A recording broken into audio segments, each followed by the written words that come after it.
Okay, let's go ahead and get started with session number one. In this session, we're going to be talking about a few things that will really give you the foundation of what Windows 7 is and why it's important. So I'll start with a overview of Windows Phone 7, about some of the philosophies that have gone around building Windows Phone 7, because it is quite a change from 6.5 and below. And I think it's important to not just know how to develop for Windows Phone 7, but to try and show you how cool the phone is, because it's much better actually to develop for a cool phone than a not cool phone. So I want to spend some time showing you the unique features of the phone, talk about the philosophy, and talk about why we've come to the place we are with our phone offerings. We'll dive a little bit into the architecture and focus on some things that are important in the architecture for you to understand when building Windows Phone's applications.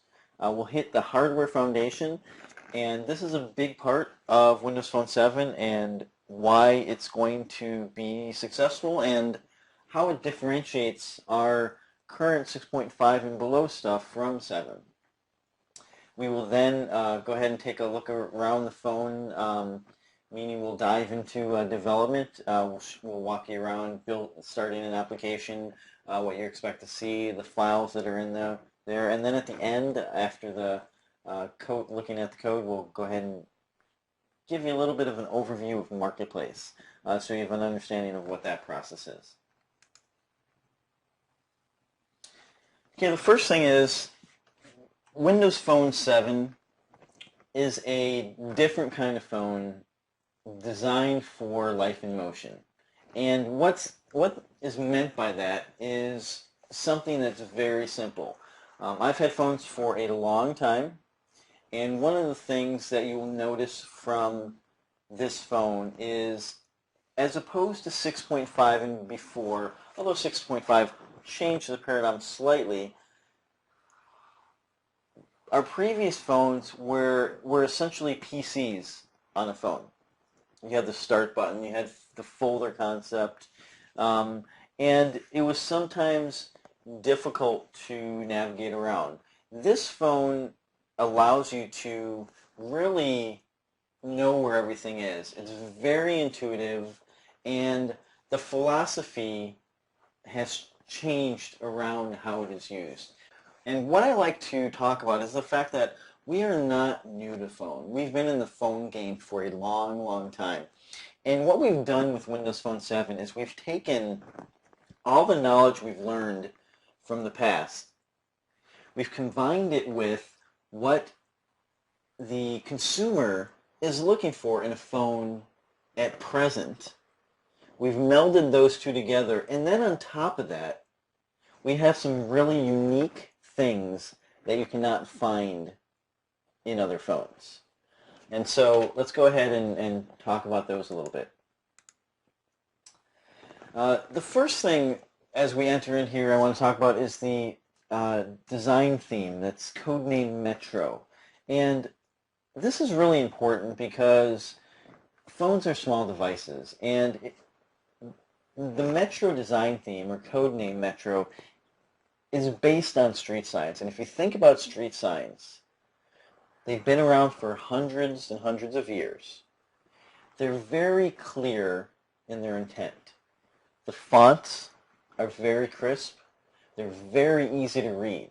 And the designers have taken this as a basis for the design and have melded it into the theme of the phone.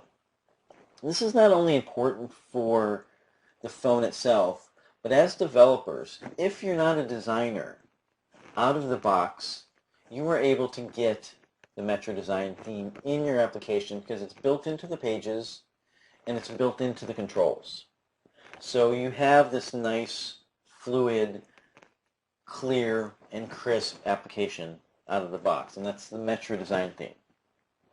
As you can see from the front page to the hubs, which we'll talk about, to the calendaring, it's very crisp and very clear. On the left, you'll see something called live tiles that I'm going to hit in another session, but Live Tiles is a very unique feature on the Windows Phone. It's a very exciting feature for developers. Those are not application icons. They are called Live Tiles for a reason, and we will get back to that. The next thing I want to talk about is hubs, and I love actually showing this on a slide as opposed to the phone. It's easier to describe, at least right now, on the slide, because if you think about the screen real estate that you usually have on a phone, you are limited to the size of the screen. Now, sometimes you can do, a little up and down scrolling, but that's about all you have. Our experiences are integrated in the phone, meaning that you have hubs for the different parts of our application. And we utilize a panorama control for the hubs, meaning that you don't just have the up and down scrolling motion, but you have the left and right. And when you see the phone work, you'll know what I mean. It's you flick the panorama left and right, and from there you're able to see more information for an application. We have this in all of our hubs, including the music one you just saw, the People Hub, the Office Hub, the Pictures Hub, the Marketplace Hub, and it really gives you a real unique way to utilize the applications on your phone. Now, when you write applications, you will also be able to utilize a panorama control in your application to create your own mini hub of what your application does. Now, a panorama isn't needed or warranted for every type of application, but if your application warrants that much screen real estate, you can do it in your application as well, really simply with a control. Now, this is my favorite part, because one of the things that you'll notice that was different about 6.5 is the hardware was all over the place, meaning it could have 4 buttons, 12 buttons, 6 buttons. It could be touch or not be touch. It could be capacitive touch, resistive touch. It might have a sensor, it might not have a sensor. It might have GPS, might not have GPS. It could have a camera. You didn't know what size it was. All the stuff was really up to the manufacturers. And while they gave variety, it was really difficult for developers to target any one phone because you had to fork off your code depending on what was available. So now, going forward, you have standardized hardware. So we've worked with the manufacturers. These are the specs that have to be on every Windows phone.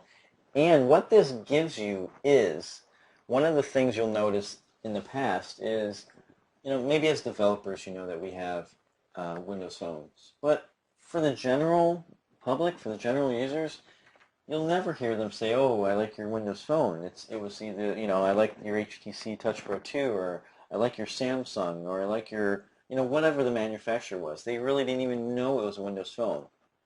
From here on out, they will know that you have a Windows phone, and that's a good thing. So you can see we got capacitive touch, 4 points or more of contact.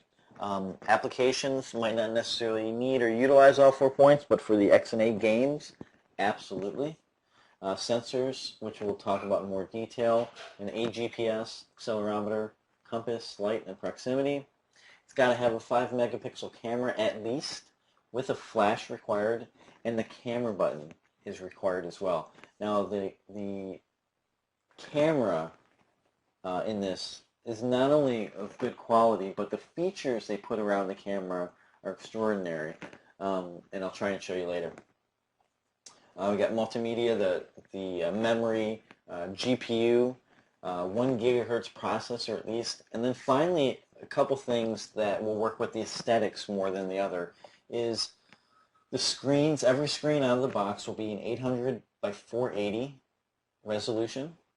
Sometime after launch, we'll also have a 480 by 320 resolution. And every app developer will have to have their application work with both resolutions. And that means that anyone that has a Windows phone can have the same application anyone else does. That's great for you, more people to have your application. It's great for the consumers. They don't miss out, quote unquote, on any applications because they didn't have the right Windows Phone. And then finally, the hardware buttons on the bottom. You have the back button, the home button, and the search button. And these are essential because they're always going to be there, and they really help the end user to easily navigate both throughout the phone and through your application. So let's talk about the architecture underneath the phone. Now, we just talked about the hardware foundation. Obviously, there's more specifics on the hardware. Those are the ones that are locked down. On top of that, you have the kernel and the hardware BSP. And the important part on this slide that I want to talk about is the fact that we own the stacks for these, meaning that in previous versions of our phone, for example, the keyboard stack was done by the individual manufacturers, which made it more difficult for us to have hooks into it in the development environment. We own the keyboard stack now. That, as I'll show you in just a little bit, makes it really easy for us to have an easy integration into the keyboard in our Visual Studio Suite. It makes it super, super easy. On top of that, we'll talk about the app model, the UI model, and the cloud integration as well. Not just cloud services that you may have written, but cloud services that are already out there, like Xbox Live. If you haven't seen them, go out to the internet and look for the Xbox Live stuff of Windows Phone 7. Absolutely phenomenal, the games that are going to come out on this. The fact that you can get your avatar and gamer points and all that stuff in the Xbox Live portion of the phone is just going to be killer. It's going to be awesome. On top of that, we have the CLR, and you can write code in C#, and then on the front end, it's either Silverlight, XNA, or if you're creating a browser application, HTML and JavaScript. On top of that, you have the frameworks, and the frameworks is what this class is all about. The frameworks is really going to be our main focus, because I'm assuming you know Silverlight pretty well. I'm sorry, C# pretty well. Silverlight, you can create a phone application without diving deep into Silverlight, although you can do some fantastic stuff in Silverlight to add to your applications. The framework, or frameworks, is really the new stuff that you have to learn. So that's what we're going to be focusing on top of here. And then, obviously, on top of that is your app UI and the logic that you're writing into your application. Now, if we look at this slide, the framework details, you can see that the beautiful part of this is it's stuff you already know. It's the common basic class libraries, System.io, the text, the diagnostics, the .NET, link, collections, threading, security. All the code that you already know, you can now write in the phone. For example, isolated storage is a system.io.isolated storage, and if you've ever done any reads, writes, creates, all that stuff with System.io, that's how you do it on the phone. So it makes jumping over the phone and creating it really simple. On the frameworks, you'll see we have camera, device integration, launchers and choosers, the different controls. We'll look at some from the web browser control, the sensors, push notifications that we'll talk about, the phone application frame and phone application page, which we'll be working with. And all of that stuff is, since we control so much of the hardware, and since we are writing this from scratch, we've built APIs in front of all of these things, the camera and the SMS and the sensors, etc., to make it, once again, pretty easy for developers to write applications to these, because the APIs that have been created are clear and concise and easy to utilize. Okay, let's go ahead and talk about cloud integration. So cloud is a really important part of your application. And I mean that in a couple different ways. Whenever you're thinking about an application to write, you want to inherently think about the cloud. And what I mean by that is a lot of applications that you're going to write can lean on and borrow from work that people have already done. The application we're building in this course today leans on an API and a huge database that someone else has created.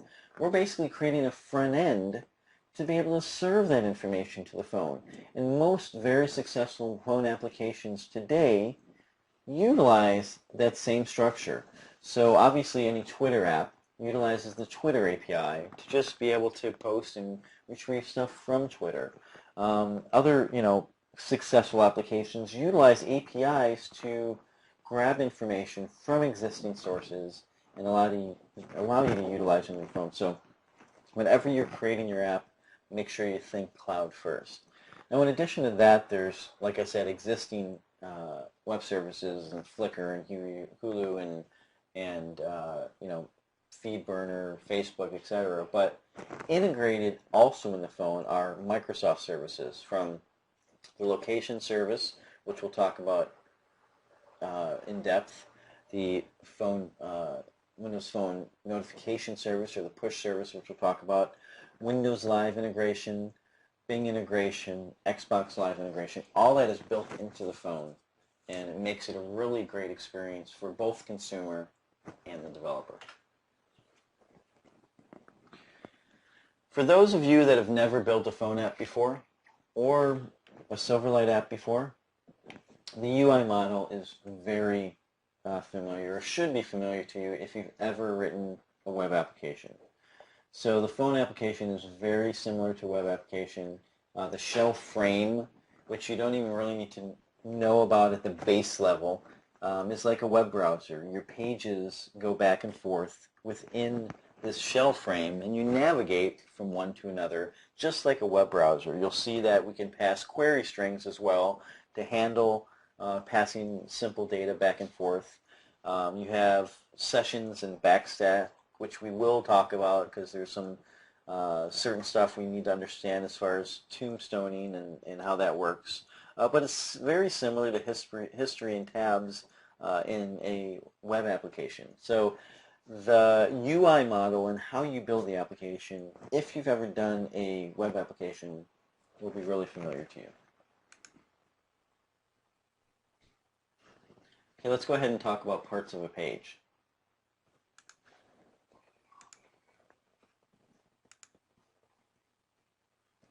First thing I want to talk about is the application bar. The application bar is automatically added to a new page. And when I say that, I mean when you create a brand new application, as you'll see. So the first page, the main page of your application, will automatically have an application bar built into it, but commented out in XAML. Now, an application bar can be done either in XAML or in code behind, depending on how you want to structure your application, or quite honestly what you're more comfortable in. The application bar has two parts. The application icon bar, which are those little circles with the ellipses, and when you click on the ellipses, you'll have descriptions of what each of those icons do. You do have a limit of 4 icons per page. But there's also an application bar menu that will pop up that gives you an additional 5 items to work with. Now, you want to use this navigation because one of the great things about phone applications is if you follow guidelines like this, when users download your application, if they've ever downloaded any application before, they understand how to use your application because you're using the same paradigm that people use in their application. So make sure that you utilize the application bar icons and the application bar menu for your navigation. One important point is never use a back button as an icon, because that's what the back button on the phone is used for. You will confuse the user if they have to use back icon on your application and the back icon on the phone itself. So make sure that there's not a back button on your application itself. Now you can set the opacity of the application bar. Application bar will automatically rotate and adjust for you. But a special note when you're setting the opacity of the application bar, you want to make sure that you know that if it's anything less than 1, meaning that it's a bit opaque, the screen will stretch all the way to the bottom. If it's set at 1, meaning it's not opaque at all, your screen will end right above the application bar. So that's important when you're designing how your application lays out on the phone. When you're using opacity, you want to make sure you can set it at anything from 0 to 1, but you want to set it at 0, 0.05, or 1. These are best practices. You want to use the default system theme color, meaning that if they change from the black theme to the white theme, you want your application to be able to adjust. Again, make sure you use this instead of your own menu system. And again, you can't use more than 5 menu items. And the menu items, since you have only a certain amount of screen real estate, make sure they're between 14 and 20 characters. You can see the application menu below the icons now in the reply all, the forward, and the markers on red. You'll also notice that your text that you put in there will automatically be lowercase for you. So if you're putting it in uppercase and can't figure out why it's lowercase, it's because to fit with the aesthetics of the rest of the phone, the text on the menus will automatically be lowercase for you. The live tiles, and this actually comes from that documentation. You can see the size of the live tiles. These will automatically be included in your application, although they will be generic, and I'll show you when we look into the application. Live tiles are something special, something unique that no other phone has. So we utilize a push notification system on the phone. We have our own Microsoft push notification system, and I will talk to you about that in more depth in another session. But there's 3 ways to push data to the phone. You can have toast, you can push directly to the app if it's open, and then you can push live tiles. And what that means is these are able to change from the cloud. So it's a very unique experience. If you have a picture sharing app, and there's new pictures available for this person in the picture sharing app, you can change the live tile to show how many pictures are available, like you can see in the tile notification here, and maybe even show some of the pictures that are available. Now your only option for the tile is a PNG or a JPEG. You also have the tile notification and the text overlay you can use. But it allows you to really dynamically have people enter your application time and time again. Think of a car searching application where I put in a search on my car searching application that I wanted a 67 Corvette convertible under $10,000. Let me know when it's available. Well, when that web service actually finds that, it can push a picture of that car to the tile, which drives me into the application. It's going to be great for games. When you have the games that are people are taking turns, you can have the tile alert the user when it's their turn to go again. Really unique things you can do with the phone, and again, this is only on Windows Phone. So let's go ahead and look at the code. I'm going to go ahead and run this from the Express Tools. You notice I have it pinned here because I like to show this course in the Express Tools so that anyone utilizing this course can do it. Obviously you can do stuff inside of regular Visual Studio as well. So I'm going to go ahead and pop that open. And we'll start it up so you can see what exactly is given to you out of the box. We'll go ahead and create a new project.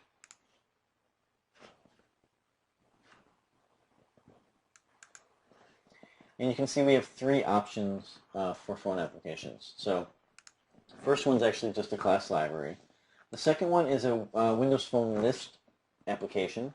And two things are of note with this application is, first, it'll give you a lot of the stuff you already want with a list. It'll give you that nice Metro design theme. It'll give you the selected colors. It'll give you basically the things you need for a list application. So if your application is inherently a list of cars, a list of friends, a list of whatever, choose this. In addition, when you create the phone list application, it will automatically set you up as an MVVM project, meaning that it'll have the model and view model folders already set up for you to start building your application as an MVVM type of application. We're going to go ahead and just choose a Windows Phone application and click OK.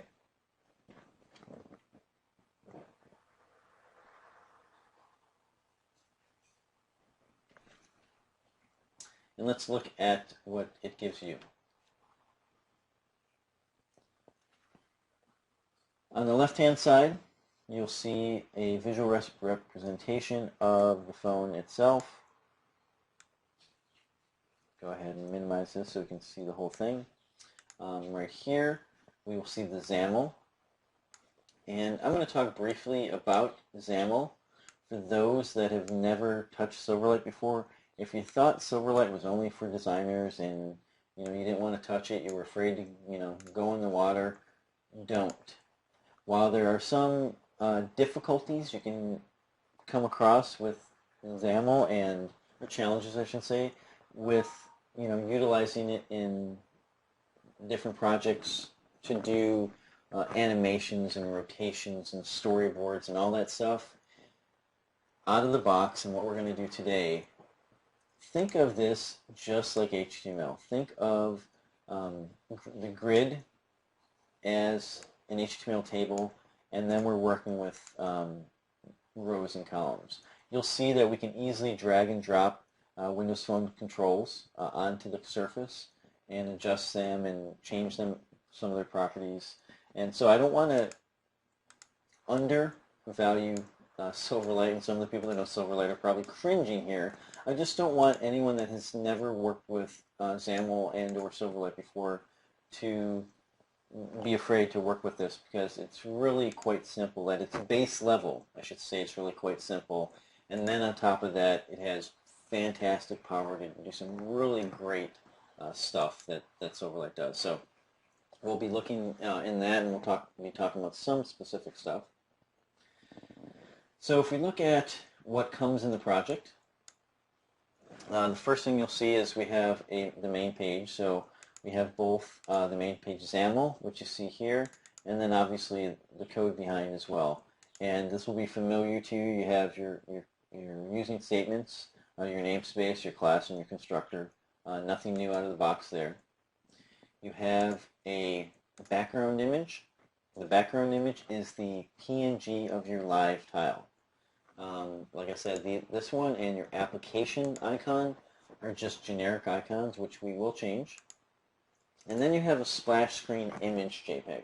And this is important because as part of the validation process for your Windows Phone 7 application, you have, I believe, 4 seconds when someone launches your application to show something. And so by just having a splash screen image JPEG, and you can change how it looks in your application, you can have this come up within a couple seconds, and then you have 19 seconds or 20 seconds total between this and something coming up to have a responsive screen for your user. So within 20 seconds, the user has to be able to do some input in your application. So the splash screen allows you to, again, have something up within 4 seconds and give you time to get that other page up within 20 seconds. Again, this is a generic one. You would go ahead and create your own. We also have the app XAML, which we're going to be looking at. In here, when we're doing the hands-on labs, the app XAML, as you can see, is the global stuff for your application. Global logic we'll be putting in here. It has all your events, which we'll be talking about, the launching, activated, deactivated, and closing events that will happen during the life cycle of your application. Those are all in AppXAML. Next, I want to point out, obviously you got your same references, Microsoft Phone Interrupt, Microsoft Phone, some of the other ones you're used to already, System Windows, System XML, System.net. And then in the properties, we want to look at this WM app manifest. And we want to look at it for a couple of reasons. First of all, we will be, when we're working with the try versus buy functionality, you'll notice that I refer to a product ID. This is a GUID that's created for your project, and this is the project ID that will be referenced in your application in the marketplace. In addition, we have capabilities. And the capabilities are important because when you submit to Marketplace, the capabilities that you have in your manifest file have to match the capabilities that you have in your application. And what I mean by that is, if you are utilizing the location service in your application and you do not notate that you're using that capability in your manifest file, you will fail verification in the marketplace. So these have to be here and be the same as the capabilities you're actually using in your application. The syntax, as you see, is pretty simple, so that's not difficult. It's just understanding what they are and why you need them. You'll also notice that here is where you'll find the default page for your application. We're going to be changing this later, but from here you want to go ahead and set that. And then finally down here, we're not going to be touching this too much today. This is the stuff for your live tile. Here's the image that you're going to be using. We have whether it's relative, meaning are we grabbing it from here or are we grabbing it from the web. The count is that little count that I showed you. And this stuff, when you're working with push notifications, you can change this. We're not going to be talking about that today, but it's important to know where it is located. Okay, the last thing I want to show you, we're going to go ahead and just add a few things to the page here. I can either add them in XAML or I can just drag them on, which I'm going to just drag on.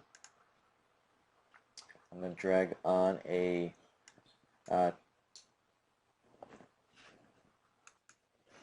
okay, so let's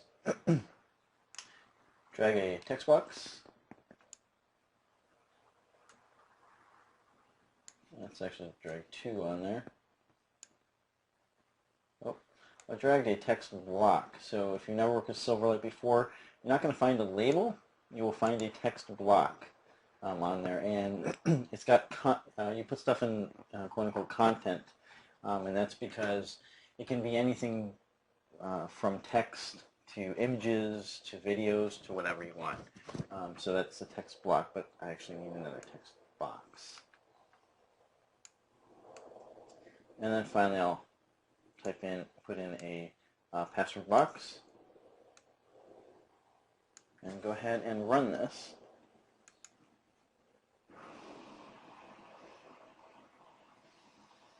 So the first time that it comes up, it's going to take a while to boot. Not too long, but it's doing a complete boot of the Windows Phone 7 operating system. So it's a true operating system VM that you're booting to here. So we're just going to wait for it to pop up. Windows come up. They'll pop into where our live tiles are, let it keep going, and it will go into our page of our application.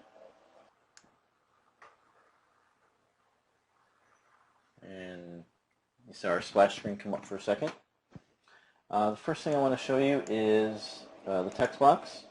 So you notice that the keyboard will automatically come up. Again, when you have anything that is expecting input, since we own the keyboard stack, it's easy to tie that in to our text boxes. So the keyboard on screen, this will also work with keyboard on the phone. Let me go ahead and show you one thing. If we hit the pause break key in your keyboard, this allows you to toggle. You can toggle between using the on-screen keyboard and your physical keyboard. Obviously, using the on-screen keyboard when you're working in Visual Studio will give you a little bit of a, it'll just take longer to type stuff in. So using pause break key will allow you to toggle between your true keyboard and your SIP. I'm going to go ahead and turn it back on by hitting pause break again, and then clicking it in the box. And let's go ahead and stop this for 1 second. I'm going to go ahead and make a change in the text word box. First text box, I'm going to change the input scope to text. And then on this one, I'm going to change it to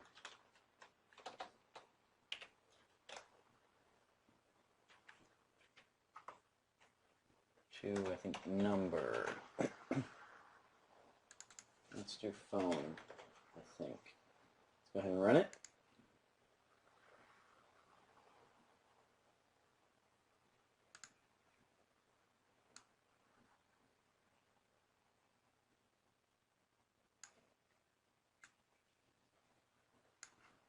Let's go ahead and fix that.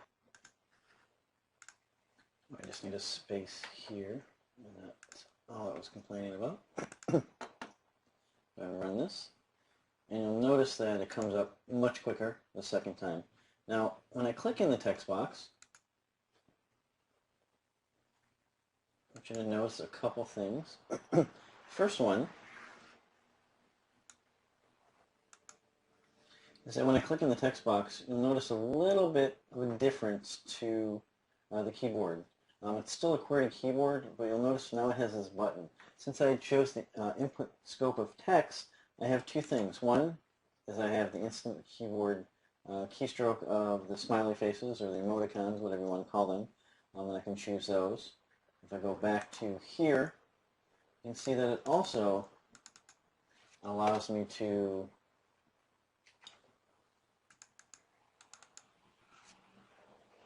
actually use this keyboard. I'll start typing something in.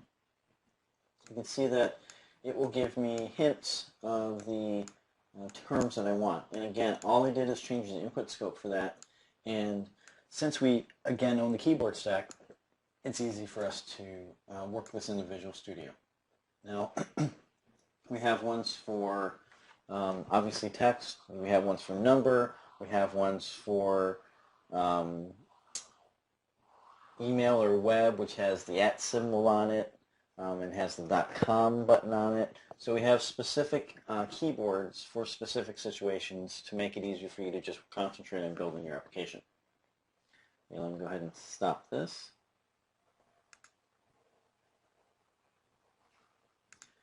The last thing I want to show you is the application bar. You notice that the application bar is uncommented or commented, so I'm going to uncomment this. And now you can see here we have the application bar. If we go ahead and run it again, we go ahead and look in, and now you can see that obviously we're not pointing to any icons, but we have both application icons and application menu bar items, and these will be utilized for navigation in the application. And stop this, and let's go back to the presentation itself.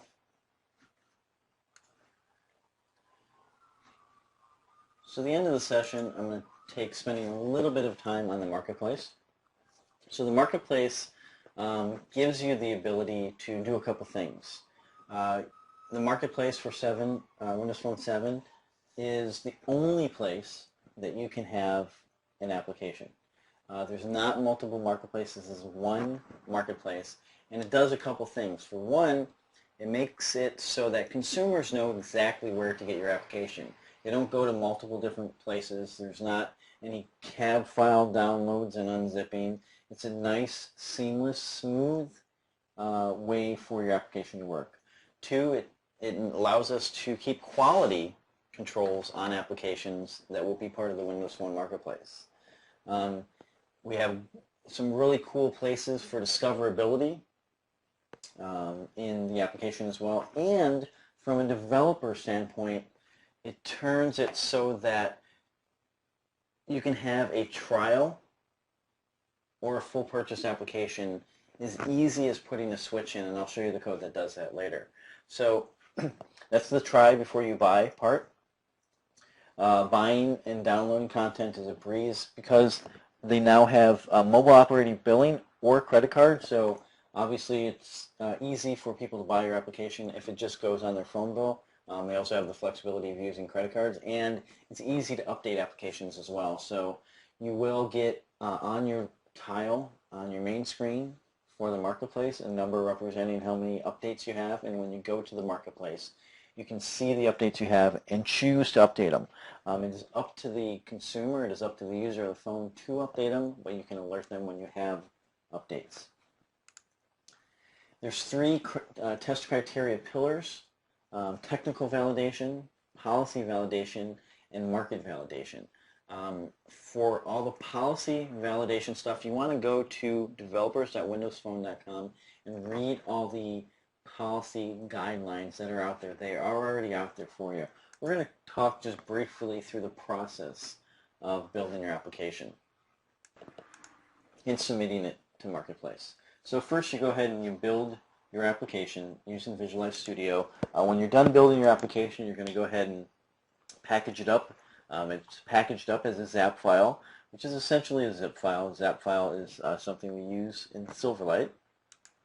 You're going to go ahead and upload the ZAP file to the Marketplace. Now, at this step, when you upload it to the Marketplace, you're going to add your icons, your descriptions, your screenshots, all that different stuff when you upload it. It's going to check for size at this point. It has to be less than 500 megabytes. The recommended size is 20 megabytes or less, and that's because in order for you to have an application install over the air, it needs to be less than 20 megabytes. If it's over 20 megabytes, it either has to utilize the Zune software to install from the Marketplace, or it has to use Wi-Fi.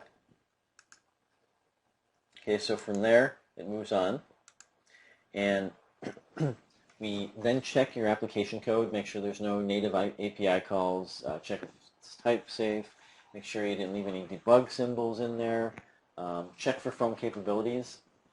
This is where it looks in your manifest file that we talked about to see if in code you're using location, if you said put in your manifest that you're using location, and obviously all the other capabilities as well. If they don't match, you're going to fail out of the process. But you will be told where you're at in the process, and if you do fail the publishing process, you will be told when as well. It's also going to check languages, meaning that if you support other languages, if you support French, then you need to have all the details on the last page from your screenshots to description. All that has to be in there for that type of language as well, if you say you support it. The next step, it's going to add all that metadata to your application and repackage it.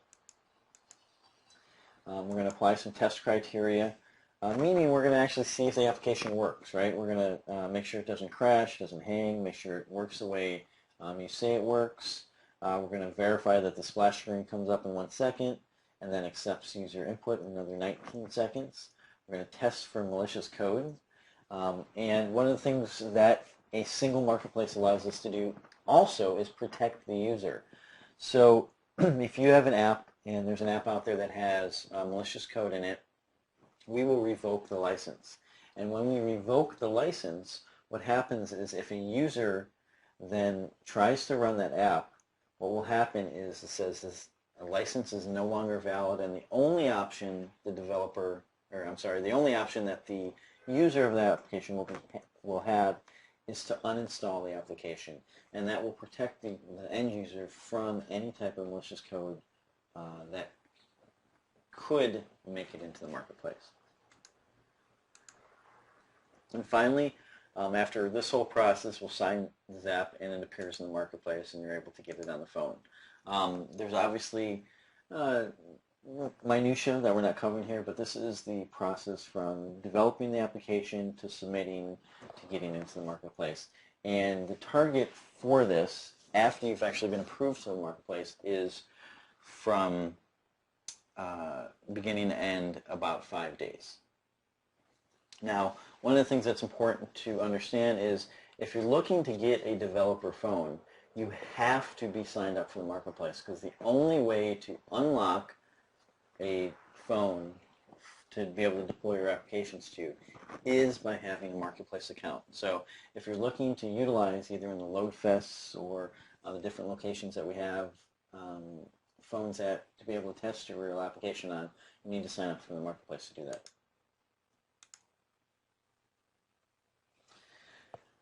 Along with that, each developer that signs up on the marketplace will be able to unlock 3 devices per year. So you're able to have 3 different devices that you can deploy to. If you are a student, joining the marketplace is free through the DreamSpark program, but you'll only be able to unlock 1 device per year. That's it for the first session of Windows Phone 7 Unleashed. Below the video you will find the hands-on labs and all the files you need to complete the first session before moving on to the next one. Enjoy!